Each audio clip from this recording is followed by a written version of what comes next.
forward, including Tennessee, Kentucky, Virginia, Indiana, and Ohio. And I'll be going to Ohio tomorrow. I look forward to it very much. It's a great place and a great state with an excellent governor, and we look forward to being there tomorrow. Next week, Dr. Burke, we'll be visiting Iowa, Nebraska, Kansas, Missouri, Oklahoma, and Arkansas. And also, I believe they're trying to get in West Virginia, a great place, a great state, and I'm sure that will happen because we'd like it to happen. They'd like to see her. So we're going to try very hard to get the doctor to West Virginia in addition to those states to deliver aggressive, tailored, and targeted guidance. The strategy we're taking to these states will protect those at highest risk while allowing others at a lower risk to safely resume work and school. If we do this successfully, it can be really something incredible because we're talking about a lot of states. We're talking about many, many states. It's really great to see also that Florida, we're coming down. It's coming down and pretty substantially in many locations. And even Miami is starting to come down. Miami was hit very hard. California likewise, and Texas likewise coming down and really starting to be a substantial amount of reduction. It recognizes that prolonged lockdowns impose a wide range of serious public health threats, including higher levels of suicide, drug overdoses, and other significant health harms resulting from the depression that we talked about, social isolation, economic hardship. It's been very tough for those people that are put in a lockdown position for too long. Really has been a very tough and harmful situation for many people. The fact is that these harms are not measured daily here or abroad. It makes them really a very serious threat because people don't know exactly what they are and how bad they are. But I think they're very bad. Going forward, we must continue to remain vigilant in shielding the elderly and those with underlying conditions. Approximately half of all deaths have occurred in nursing homes and long-term care facilities, which is an incredible number and statistic if you think about it. I also urge Americans to help us stop the spread of the virus, practice good hygiene, socially distance, avoid large crowds, and wear a mask where distancing is not possible. It's a patriotic thing to do. If you are sick, isolate yourself, especially from high-risk family members and friends. So important. Isolate yourself from high-risk family members and friends if you're not feeling well. Together, we will defeat the virus and emerge from this safer and stronger than ever. Thanks to the robust federal action in partnership with state and local leaders, new cases of the virus are declining in 80% of the jurisdictions, which is an incredible number. And the overall test positivity rate has declined by 8% since last week. 0 states have seen outbreaks get worse since yesterday, so 0 states. We're also continuing to make progress in the development of a vaccine. This is something so important. Also, therapeutics are on the front burner. We're having tremendous, I think we'll let you know very soon, I think long before the end of the year. We're having tremendous success on therapeutics and tremendous success on vaccines, and we're ready to deliver them literally as soon as they're okayed. This morning, my administration approved $1 billion for Johnson & Johnson, who's been working very hard, and they have something very special to manufacture and distribute 100 million doses of a China virus vaccine as soon as one is available. And again, we think that's going to be soon, and we think we're going to have the vaccines before the end of the year, maybe long before the end of the year. Finally, today, I'm pleased to announce that the Department of Justice has issued $35 million in grants to 73 organizations nationwide, providing assistance to human trafficking victims, a terrible thing. You think of human trafficking as being an ancient form of crime. It's not. Because of the internet, it's a very modern crime all over the world, not just here, all over the world, human trafficking. It's usually in women or women and children, but it's, again, because of the internet, it's a terrible situation, never been like this. And also survivors who face heightened dangers during the pandemic. It's actually increased during the pandemic. I guess some reasons are obvious and some reasons are less obvious, but human trafficking, we're working very, very strongly. The wall is up to 277 miles right now, and it's going up by the end of the year. It'll be largely finished shortly after the end of the year. And it's had a tremendous impact, a very positive impact on human trafficking, unbelievable impact, actually. My administration will never rest in our fight against the human trafficking. To me, it's one of the most horrific of crimes, and we work very hard on that. With that, we'll take some questions. Please. Two quick questions. Thank you, Mr. President. First of all, you said that voting by mail is an invitation to fraud. Could you lay out and tell us exactly where the evidence is right now that mail-in ballots in Nevada and other states will lead to widespread fraud? Well, if you read, even the Washington Post had a terrible story on mail-in, and the New York Times, and many newspapers have had terrible stories. You see them all over the internet. They've had some just horrible stories on mail-in ballots. You look at Arizona, you don't even have to have, as you know, they have a provision where they don't have to check signatures. So you sign it and you could have a totally different signature. It's okay. It won't be approved. They have the right to go 7 days after the election for approval. So you're not even going to know who won the state of Nevada. Oh, you were talking about Nevada. Oh, I just wanted to point out we did call Nevada's Secretary of State's Office Election Division, and the spokeswoman there said that that simply isn't true, Mr. President, and that Nevada will continue to check ballot signatures against voter registration cards. It's done at the county level. Okay, but that's not what they said when they approved it. They said they're not going to check signatures. They're not going to be able to, and their machinery, which is old, doesn't allow them to. So it's going to be physically impossible for them to do that, especially in a short period of time. In addition, you have the November 3rd election, and they're allowed to count votes until 7 days after the election. So what does that mean? If Nevada, which is a big state and a great state, a state I like very much, and I think we're going to do very well there, are we going to wait a week after November 3rd if it comes down to Nevada, which it could very well? I don't think so. I don't think it's appropriate. So with all of the bundling that you're going to have, with the harvesting you're going to have, with people being sent ballots all over that have maybe nothing to do with the state anymore, it's a terrible thing. In New York, they had the Carolyn Maloney situation, and I criticized it badly over the last 2 years and 2 days. I mean, I gave it some very, very strong criticism, and all of a sudden, like a miracle, they just approved the winner. Well, what happened? Did the person that was second concede the race, even though it was very close and all mixed up? They have a terrible situation in New York with the ballots, you know that. And as soon as I said, well, I think you should have a new election, because the election, obviously, they're not going to know what to do. I think you should have a new election. They all of a sudden announced a winner. I assume it was her, but they announced a winner. Well, I don't agree with it. Did somebody speak to the person on the other side, the opponent? Did they do something for the opponent on the other side? Take a look at Paterson, New Jersey. Take a look at many things. It's all over newspapers what's going on with the mail-in ballots. They send out millions of ballots. They're totally unprepared to do it. And then they come back in the millions. It's going to be a disaster. I'm doing our country a big favor by bringing it up.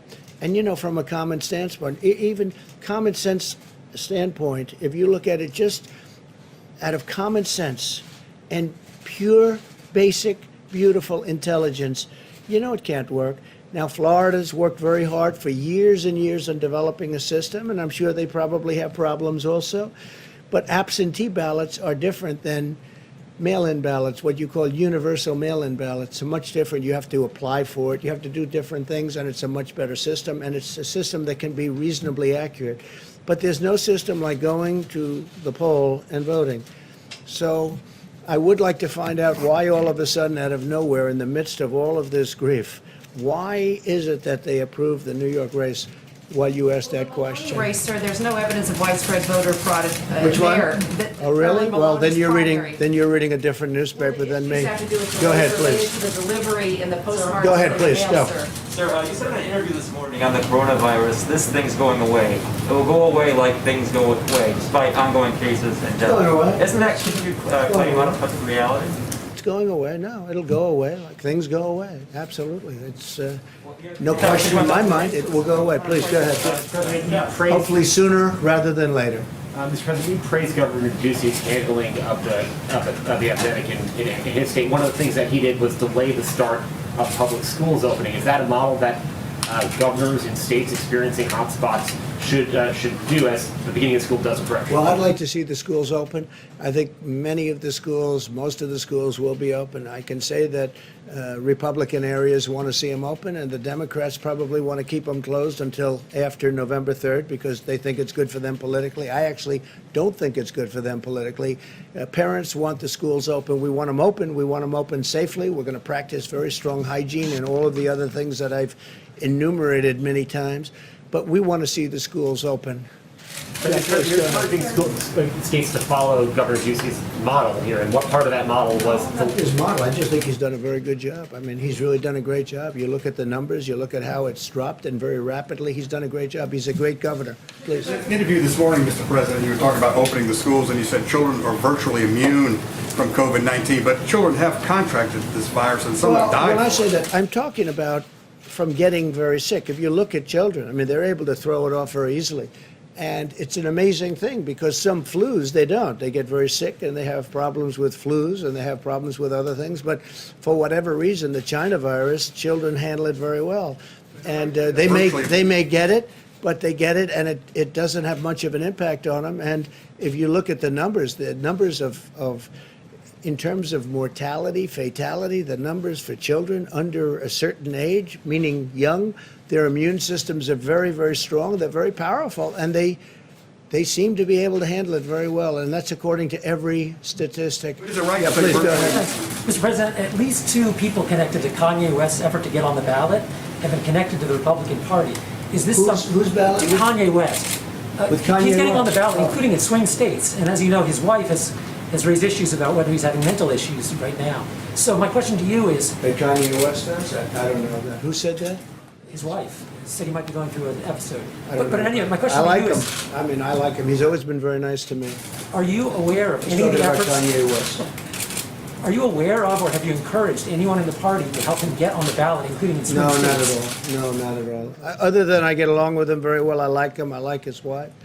His wife recommended certain people, as you know, including Alice Johnson, who's a fantastic woman, but his wife recommended certain people to get out of prison. They were in prison for a long time, a long, long time. It should have never happened. And I took what she said very strong, Kim Kardashian. And she's got a good heart, very good heart. And I like Kanye very much. No, I have nothing to do with him getting on the ballot. We'll have to see what happens. We'll see if he gets on the ballot, but I'm not involved. Please. Thank you, Mr. President. I wanted to ask you, the group of Republican senators are backing $25 billion in payroll assistance to keep the airlines being able to pay their payrolls. Do you endorse that They're plan? doing what Republican senators are Republican doing. senators want to go ahead with another $25 billion for airlines to keep their payrolls going. Well, if they need it, certainly that's a business. Some businesses are doing better than they would normally. Obviously, we know what those businesses are. And obviously, the airline business is not doing very well. You have shutdowns all over the world, and you have airlines that are essentially shut down. Some airlines are doing, modest. The best they're doing is modest. I think it's very important that we keep the airlines going. There'll be very good times very soon, I hope, and we don't want to lose our airlines. So if they're looking at that, whether they're Republican or Democrat, I'd be certainly in favor. We can't lose our transportation system. Yes, go ahead. I wanted to ask you too on Beirut. So there's been some question about your comments yesterday saying that it was an attack and that you'd heard from military officials that there was, an explosion, that it looked like Well, they some don't sort really of a know what it bomb. was. I can tell you, whatever happened, it's terrible, but they don't really know what it is. Nobody knows yet. At this moment, they're looking. It could. I mean, how can you say accident? Somebody was, left some terrible explosive type devices and things around. Perhaps it was that. Perhaps it was an attack. I don't think anybody can say right now. We're looking into it very strongly. Right now, it's. You have some people think it was an attack, and you have some people that think it wasn't. In any event, it was a terrible event, and a lot of people were killed, and a tremendous number of people were badly wounded, injured, and we're standing with that country. You know, we have a very good relationship with that country, but it's a country under a lot of turmoil, a lot of problems, but we stand with them. President, thank you. You said earlier today that you are considering using the White House as the venue for your nomination speech. Senator John Thune questioned whether or not that's actually legal given the Hatch Act. Is this something that you would get clearance for before John proceeding? Thune did, right? The Republican John Thune? Oh, okay. Well, it is legal.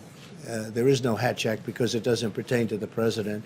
But if I use the White House, we save tremendous amounts of money for the government in terms of security, traveling. If we go to another state or some other location, the amount of money is, very enormous. So that's something to consider also. I think it would be a very convenient location. It would be by far the least expensive location. There'd be very little in terms of that tremendous traveling security with airplanes and everybody flying all over the place. So I think it would be a very convenient idea. It's something that we threw out. It would be very cost conscious by comparison to any other location. Yeah, please. Yeah, your son, Don Jr., tweeted yesterday asking you to direct the EPA to reject the Pebble Mine in Bristol Bay, Alaska. It's a giant copper and gold mine, and the thinking is that Rejected in what way? just reject its construction. The Army Corps of Engineers 2 weeks ago suggested it would be okay to proceed with the project, but sportsmen like your son are saying that it would be harmful to fisheries. Well, I've listened to both sides. I don't know of the argument yet, but I would certainly listen to both sides. My son has some very strong opinions, and he is very much of an environmentalist, and he was very impressed with what we did yesterday, because that's one of the great environmental bills, and beyond that, ever signed since well, I guess over 100 years, if you think about it. It's been a long time. But I will look at both sides of it. I had heard about it. I understand they're going to be doing a briefing sometime over the next 48 hours. It's going to go very quickly. I've done a lot for Alaska. I love Alaska. It's a special place. Anwar was one thing. The highway, Cove Highway, or whatever the new name is, whatever the old name is. We're getting approvals for a tremendous highway that's been sought for 40 years. They've been trying to get it approved, and I'm getting it approved. We've done a lot for Alaska. It's a special place, and I'll take a look at that. It's interesting. Yeah, please go ahead. Thank you, Mr. President. Two brief questions. First, your administration has praised ambulance drivers and the ambulance service for their role in dealing with the coronavirus. Sure. And recently, there has been scuttlebutt that the ambulance associations, drivers and all, have not been fully reimbursed for the work they're doing. They said they are owed $2.89 billion, and they've only received $300 million from the Provider Relief Fund. Not 300 billion, no. What, Not 300. million? You mean 300 million? At the Provider Relief Fund at HHS. Are you going to look into this? I will. or I make just sure- heard of it for the first time. The ambulance people have done an incredible job, as have the doctors, the nurses, the frontline workers. Law enforcement has been incredible. The military, FEMA. I mean, I could name almost every group. I can't tell you of a group that's done poorly, but the ambulance people have done it's a tough job too, very dangerous job, very tough job. I will certainly look in. I mean, you're telling me something that for the first time, nobody is complaining about not getting paid too much, but we'll take a look at the ambulance drivers. The other thing, Secretary Esper said today that based on what he had heard, the incident in Beirut he felt was an accident. Now, he's disagreed with you on other things before. Do you have any comment about his remark? Whatever if that's what he heard, I think that I've heard it both ways too. I've heard accent, I've heard, explosives, and obviously it must have been some form of explosives. But whether it was a bomb intentionally set off, it ended up being a bomb. But no, I've heard it both ways. It could have been an accident, and it could have also been something that was very offensive, and I wouldn't be very happy with that. And you have no problem with Just to that? follow up on that, Mr. President, even if you just have suspicion that the Beirut explosion is a bomb, do you have any plans of pertaining to U.S. assets in the region, for example? I mean, how are you looking into this? We're working very closely with the government, and we're working very closely with many different agencies, including the military, and we'll be able to figure it out. We already probably have figured it out. Thank you very much, everybody. Mr. President, what did you mean when you said it is what it is about 1,000 Americans dying a day?